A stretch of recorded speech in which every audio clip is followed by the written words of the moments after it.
राम राम मंडळी मंडळी. कालच भव्य दिव्य असं ओपनचं मैदान एम आय केसरी 2025 हे पार पडलं.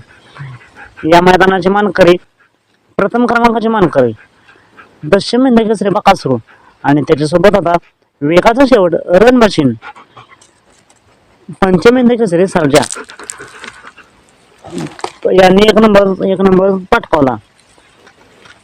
तर मित्रांनो, ही गाडी चांगली पटून पळते आणि या गाडीला वेग सुद्धा चांगला लागतोय.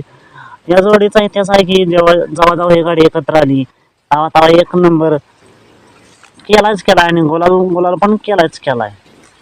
तर अशी ही जोडी. तर एक नंबरचे मानकरी झाल्याबद्दल दोघांचाही मनापासून शुभेच्छा.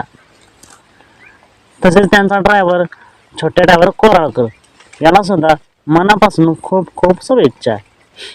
तर मित्रांनो, या जोडीचं आगामी नियोजन काय, तर सर्वांनाच प्रश्न पडला असेल. तर हेच या आपण व्हिडिओमध्ये पाहणार आहोत.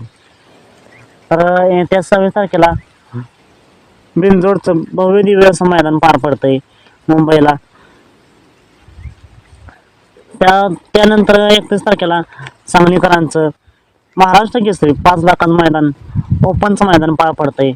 तर बाकासूर आणि सर्जा नक्की कोणत्या मैदानावर पाहणार. तर मित्रांनो, 26 तारखेला बिनजोडच्या मैदानात बाकासूरचं 100% नियोजन झालेलं आहे. तर बाकासूर आपल्याला 26 तारखेला बिनजोडच्या मैदानात 100% पाहायला मिळेल आणि त्यानंतर 31 तारखेला पण 100% पाहायला मिळणार. कारण बाकासूर आजपर्यंत जेवढी मोठी मैदान झालेत त्या मैदानात बाकासूर 100% हजर राहिलाच आहे.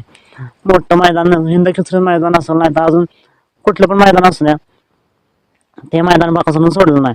त्यामुळे 31 तारखेला पण बाकासूर नक्की दिसणार. तर सर्जाच नियोजन आहे.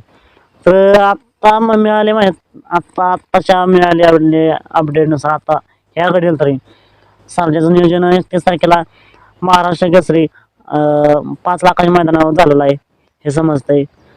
हे मैदान आटपाडी जिल्हा सांगली येथे पार पडते. तर बकासूरला आणि सर्जाला दोघांनाही मैदानासाठी खूप खूप मनापासून शुभेच्छा. यांचे पैरे कोण असतील याच्यावर व्हिडिओ आपण लवकरच घेऊन येऊया. आणि तुम्हाला काय वाटतंय, बकासूर आणि सर्जा नक्की कोणत्या मैदानावर पाहायला मिळतील हे कमेंट करून नक्की सांगा. आणि त्यांचं पैरे पण कोण असतील हे सुद्धा कमेंट करून नक्की सांगा. चला तर मग भेटूया पुन्हा एकदा बैलगाडा क्षेत्रातील नवीन अपडेट्स नवीन भन्नाटाच्या व्हिडिओमध्ये.